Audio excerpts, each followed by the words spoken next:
materi yang akan dibawakan oleh kelompok 7 yaitu perkembangan biologis, motorik, kognitif, dan sosio-emosional pada masa dewasa. Sebelum memasuki materi, saya persilakan untuk kelompok 7 untuk memperkenalkan anggotanya terlebih dahulu. Izinkan kami dari kelompok 7 memperkenalkan diri. Pertama, saya Maya Monika sebagai pemateri pertama. Perkenalkan, nama saya Monika Putri sebagai pembahas kedua. Saya Nurul Hidayani sebagai pemateri 4. Perkenalkan, nama saya Hadi, saya sebagai pemateri 3.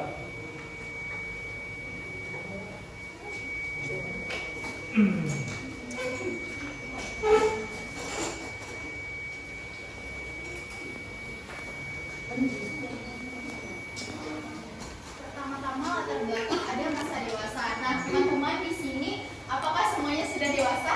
Belum. Apa itu dewasa?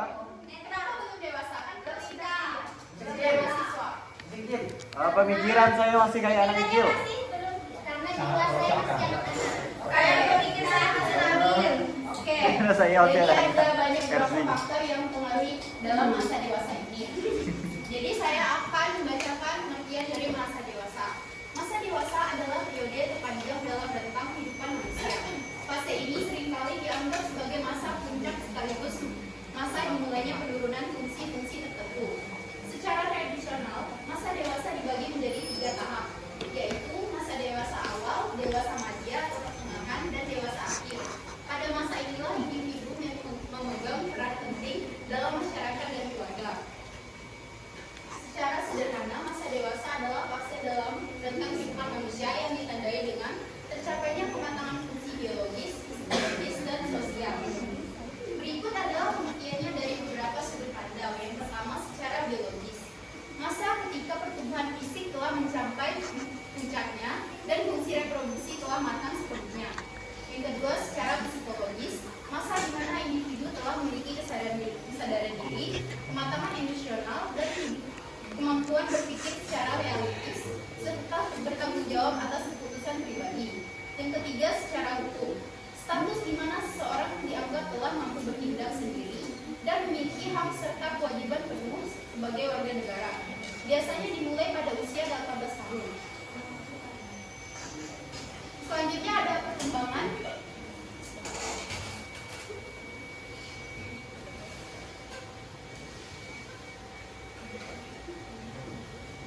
Jadi teman-teman di sini pasti sudah mengalami yang namanya perkembangan diri.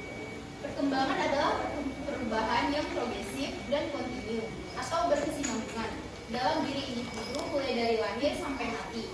Pengertian lainnya yaitu perubahan-perubahan yang dialami individu atau organisme menuju tingkat kedewasaannya yang berlangsung secara sistematis, progresif, dan berkesinambungan baik menyangkut fisik maupun psikis. Perkembangan pada masa ini bukan tentang pertumbuhan tinggi badan, melainkan proses perubahan yang berkelanjutan menuju kematangan mental, perluasan peran sosial, dan adaptasi terhadap tanggung jawab baru dalam hidup.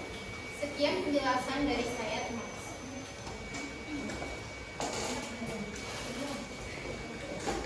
Baik, di sini ada perkembangan biologis pada masa dewasa.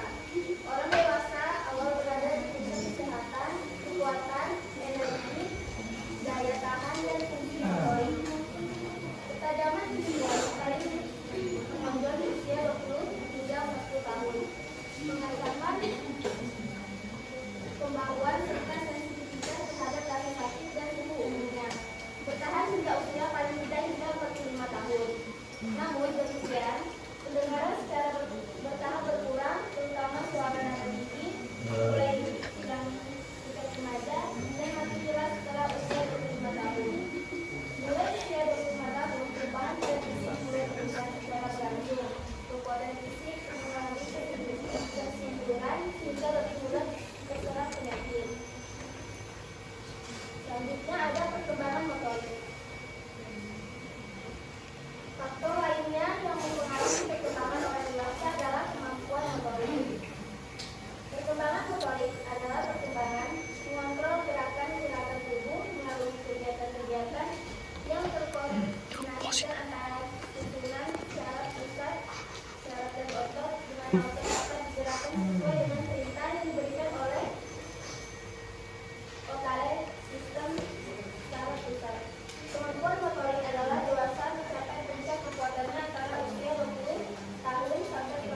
tahun.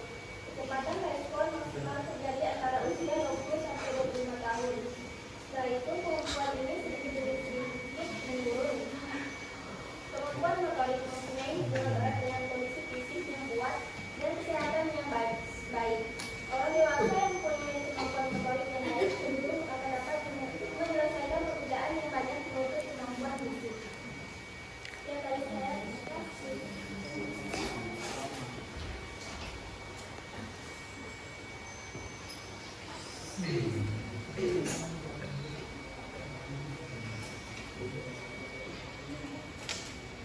Baik, di sini saya akan menjelaskan tentang perkembangan kognitif. Yang pertama, perkembangan pemikiran post-formal. Apakah di sini ada yang tahu? Tidak.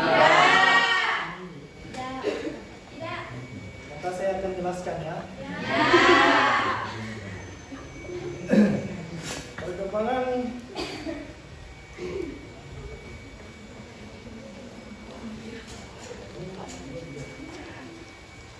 Perkembangan inteligensi adalah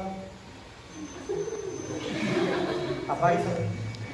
Perkembangan pemikiran post-formal adalah tahap perkembangan kognitif yang melampaui tahap operasional formal yang dirumuskan oleh Z.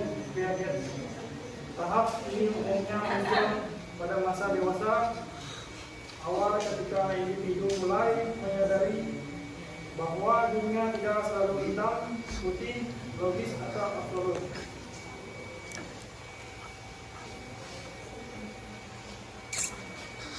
Berikut penjelasan rincian mengenai perkembangan post-formal. Definisi dan konteks.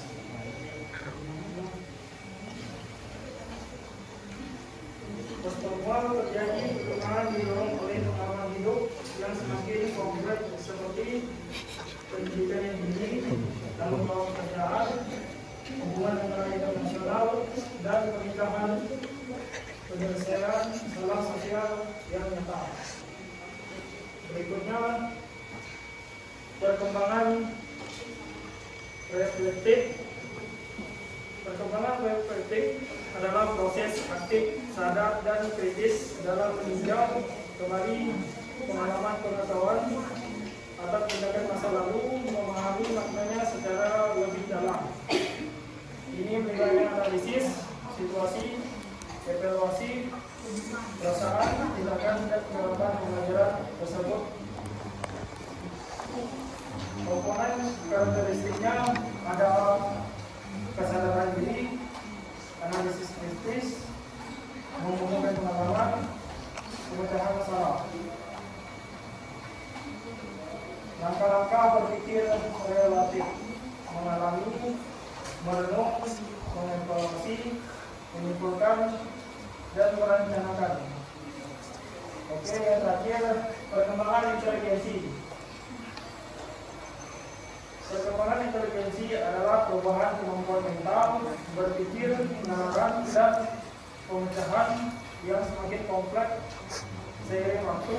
Proses ini dipengaruhi oleh faktor bawaan lingkungan dan kematangan, dengan puncak perkembangan signifikan terjadi hingga remaja usia 20 sampai 30. Inteligensi mencakup adaptasi terhadap lingkungan dan pemecahan masalah. Puncak perkembangan faktor mempengaruhi bahwa identitas potensi dasar intelektual yang diturunkan. Baik, sekian dari saya.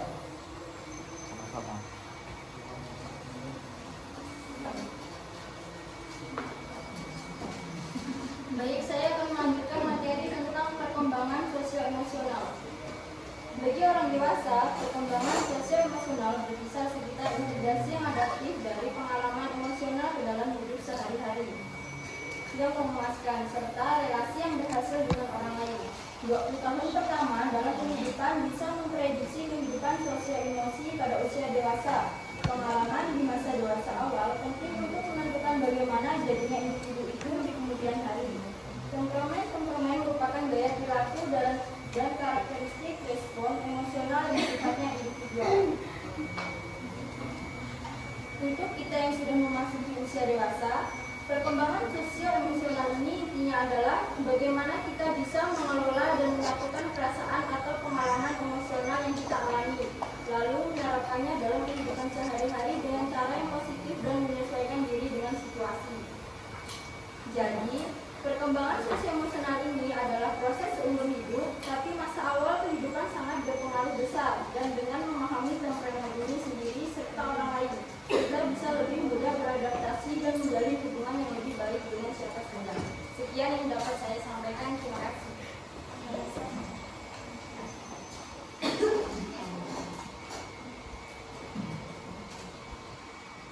Baik, setelah materi yang diberikan dari kelompok 7, apakah para audiens ada yang bertanya? Nah, di sini kami akan memberikan sesi tanya jawab. Kami akan memberikan 3 pertanyaan pertama.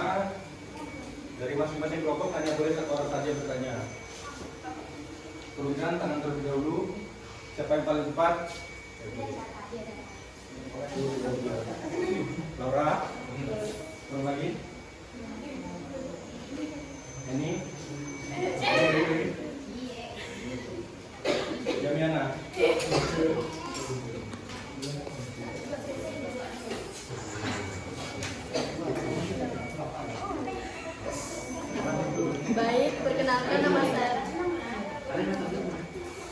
Perkenalkan nama saya Laura dari kelompok 9. Pertanyaannya, mengapa perkembangan biologis pada masa dewasa harus diperhatikan dengan baik? Sekian, terima kasih.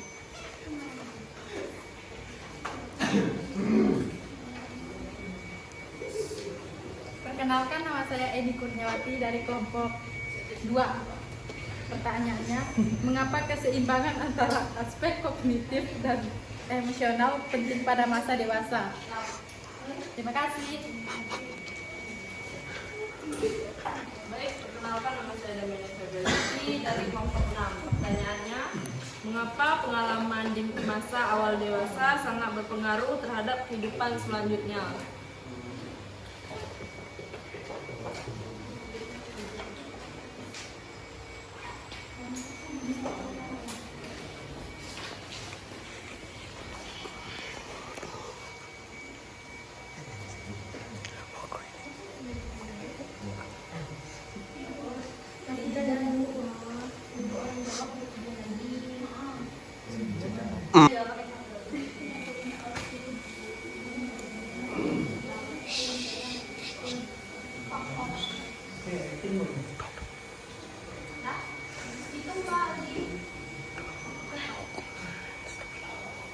Baiklah, di sini saya akan menjawab pertanyaan dari Laura.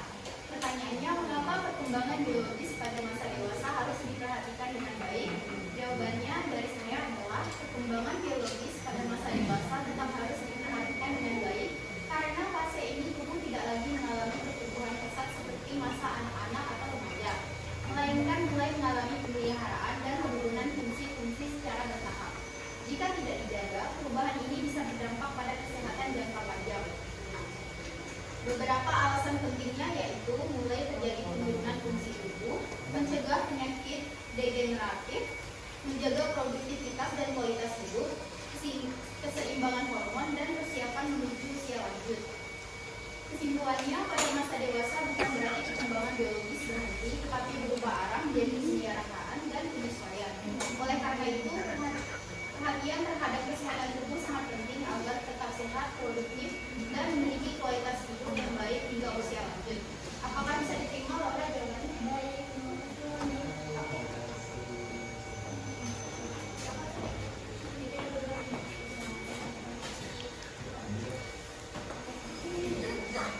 Di sini saya akan menjawab pertanyaan dari Daniana. Pertanyaannya, mengapa pengalaman di masa awal dewasa sangat berpengaruh terhadap kehidupan selanjutnya? Jawabannya, pengalaman di masa awal dewasa sangat berpengaruh terhadap kehidupan selanjutnya karena pada masa ini seseorang sedang membangun dasar kehidupan. Hal-hal yang terjadi keputusan yang diambil akan berdampak jangka panjang. Yang pertama, masa awal dewasa adalah waktu untuk membangun diri sendiri. Yang kedua, pada fase ini seseorang mulai mengambil keputusan penting seperti memilih pekerjaan,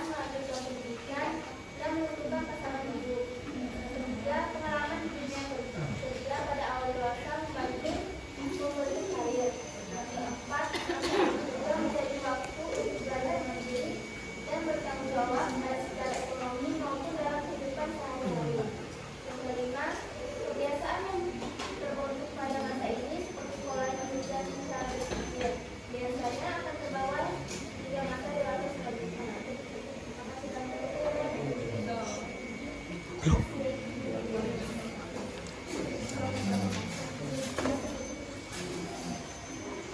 saya akan menjawab pertanyaan dari Eni. Pertanyaannya, mengapa keseimbangan antara aspek kognitif dan emosional penting pada masa dewasa? Jawabannya, keseimbangan antara aspek kognitif dan emosional penting pada masa dewasa karena keduanya saling melengkapi. Aspek kognitif berfungsi untuk berpikir, menganalisis, dan mengambil keputusan secara logis. Sedangkan aspek emosional berperan dalam mengelola perasaan, bersifat empati, dan memahami diri serta orang lain. Dengan keseimbangan ini, keputusan yang diambil menjadi tepat dan bermanfaat, hubungan sosial terjalin dengan baik, pekerjaan dapat diselesaikan secara maksimal, serta kesehatan fisik dan mental tetap terjaga. Hal ini memudahkan seseorang menjalankan segala tanggung jawab dan peran hidup dengan baik, tenang, dan bahagia. Apakah bisa diterima ini? Ya.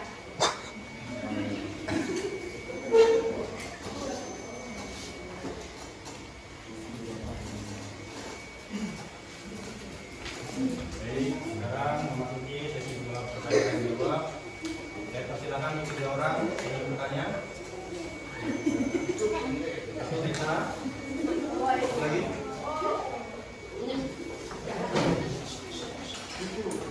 Nelly.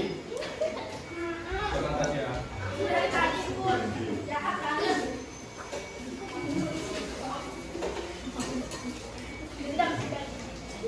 Perkenalkan, saya Tessa Kurniawati dari kelompok 10. Pertanyaannya, pada rentang usia berapakah kemampuan motorik orang dewasa biasanya mencapai puncak? Sekian dari saya. Terima kasih.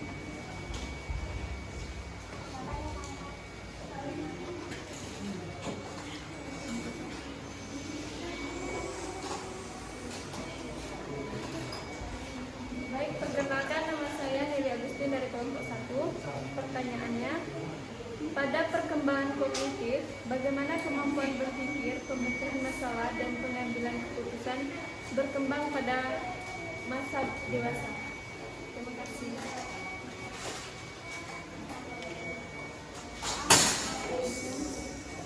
Baik, perkenalkan nama saya Tasya Pratama dari kelompok 8. Mengapa kemampuan fisik manusia cenderung mengalami penurunan seiring bertambahnya usia? Jelaskan faktor-faktor yang mempengaruhinya. Terima kasih.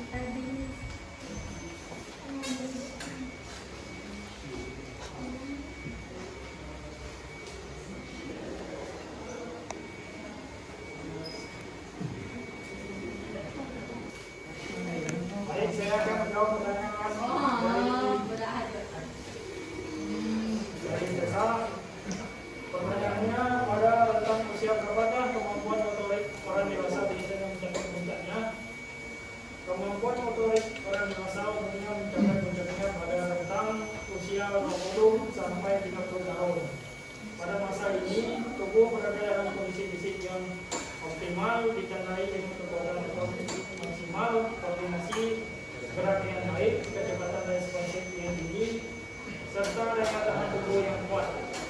Selain sistem saraf, otot bekerja secara efisien sehingga individu melakukan berbagai aktivitas dengan lebih tepat dan stabil. Karena itu banyak atlet atau pekerjaan yang mengandalkan fisik berada pada performa terbaik dunia ini.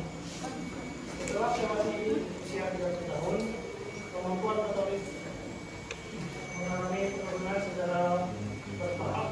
Penurunan yang meliputi kekurangan kekuatan otot, kelaturan, serta kecepatan gerak. Namun, hal ini tidak terjadi secara drastis, masih bisa diperlambat dengan menjaga pola hidup secara rutin, berolahraga, mengkonsumsi makanan bergizi, dan menjaga kebugaran tubuh secara keseluruhan. Terima kasih, Mas. Ya, terima kasih.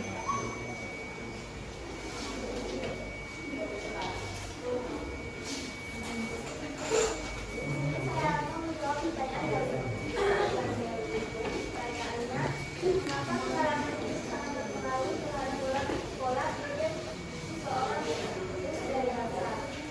Jawabannya, pengalaman hidup sangat berpengaruh terhadap pola pikir seseorang dari dewasa karena pengalaman menjadi dasar utama dalam cara seseorang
fungsi organ dan sistem tubuh tidak lagi seoptimal saat muda. Beberapa faktor yang mempengaruhi penurunan tersebut antara lain: yang pertama, penurunan massa dan kekuatan otot. Seiring usia, massa otot berkurang sehingga kekuatan dan daya tubuh menurun. Yang kedua, berkurangnya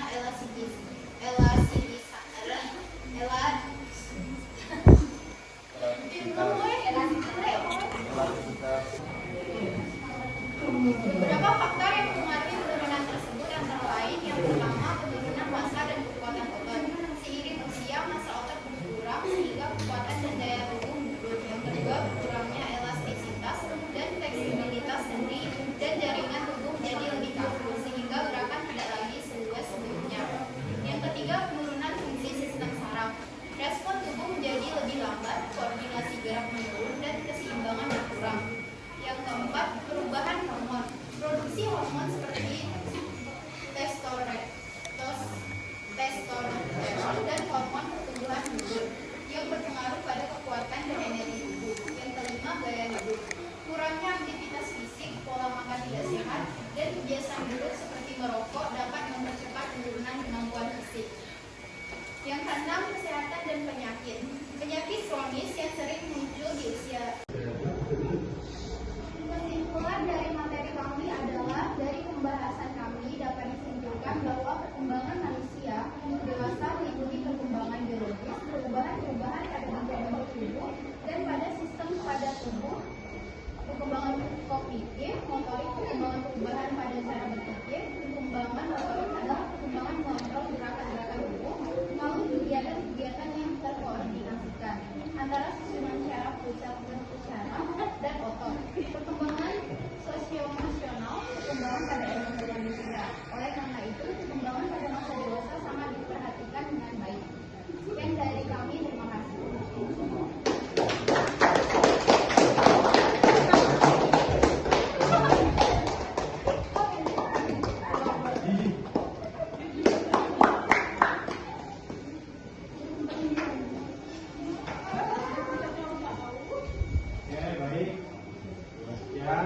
Presentasi yang diberikan oleh Kelompok 7. Jika ada salah kata dari saya atau materi yang diberikan oleh Kelompok 7, kami mohon maaf. Saya akhiri. Wabillahi taufiq wal hidayah. Assalamualaikum warahmatullahi wabarakatuh.